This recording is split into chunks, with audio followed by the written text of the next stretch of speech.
KPSTA നടത്തുന്ന സംസ്ഥാന സമര പ്രചരണ ജാഥയുടെ ഭാഗമായി കോതമംഗലം വിദ്യാഭ്യാസ ജില്ലാതല സംഘാടക സമിതി രൂപീകരിച്ചു.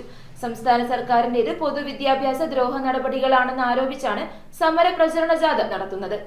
KPSTA സംസ്ഥാന എക്സിക്യൂട്ടീവ് അംഗം അജിമോൻ പൗലോസ് യോഗം ഉദ്ഘാടനം ചെയ്തു. സംഘാടക സമിതിയിൽ MP ഡീൻ കുര്യാക്കോസ്, MLA മാത്യു കുഴൽനാടൻ എന്നിവരെ മുഖ്യ രക്ഷാധികാരികളായി തിരഞ്ഞെടുത്തു. സംസ്ഥാന സർക്കാരിന്റേത് പൊതുവിദ്യാഭ്യാസ ദ്രോഹ നടപടികളാണെന്ന് ആരോപിച്ച് KPSTA സംസ്ഥാന സമിതി കാസർഗോഡ് മുതൽ തിരുവനന്തപുരം വരെ സംഘടിപ്പിക്കുന്ന സമര പ്രചരണ ജാഥ മാറ്റൊലിയുടെ കോതമംഗലം വിദ്യാഭ്യാസ ജില്ലാതല സംഘാടക സമിതി രൂപീകരിച്ചു. സെപ്റ്റംബർ 15-ന് കാസർഗോഡ് നിന്ന് ആരംഭിച്ച് 27-ന് സെക്രട്ടേറിയറ്റിനു മുന്നിൽ അധ്യാപക പ്രകടനത്തോടെ സമാപിക്കുന്ന ക്രമീകരണമാണ് ജാഥയ്ക്കായി ഒരുക്കിയിരിക്കുന്നത്. സെപ്റ്റംബർ 23-ന് എറണാകുളം ജില്ലയിൽ എത്തുന്ന ജാഥയുടെ പര്യടനത്തിന് ഉജ്ജ്വല സ്വീകരണം നൽകാൻ സംഘാടക സമിതി തീരുമാനമായി. KPSTA സംസ്ഥാന എക്സിക്യൂട്ടീവ് അംഗം അജിമോൻ പൗലോസ് യോഗം ഉദ്ഘാടനം ചെയ്തു. വിദ്യാഭ്യാസ ജില്ലാ സെക്രട്ടറി റോയ് മാത്യു അധ്യക്ഷത വഹിച്ചു. KPSTA സംസ്ഥാന എക്സിക്യൂട്ടീവ് അംഗം വിൻസെന്റ് ജോസഫ് മുഖ്യപ്രഭാഷണം നടത്തി. Siju Elias, Eldho Stephen, bobbin boss എന്നിവർ പ്രസംഗിച്ചു.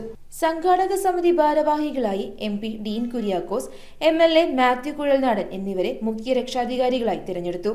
കൂടാതെ വിൻസെന്റ് ജോസഫ് രക്ഷാധികാരി, Congress block president Shameer Panakkal chairman, Biji Thomas working chairman, Roy Mathew general convener, Siju Elias treasurer എന്നിവർ അടങ്ങുന്ന 51 അംഗ സ്വാഗത സംഘം രൂപീകരിച്ചു. News bureau, Kothamangalam.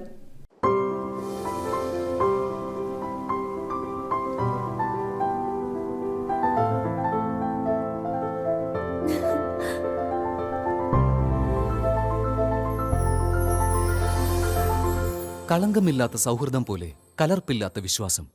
കല്ലൻസ് ജ്വല്ലറി.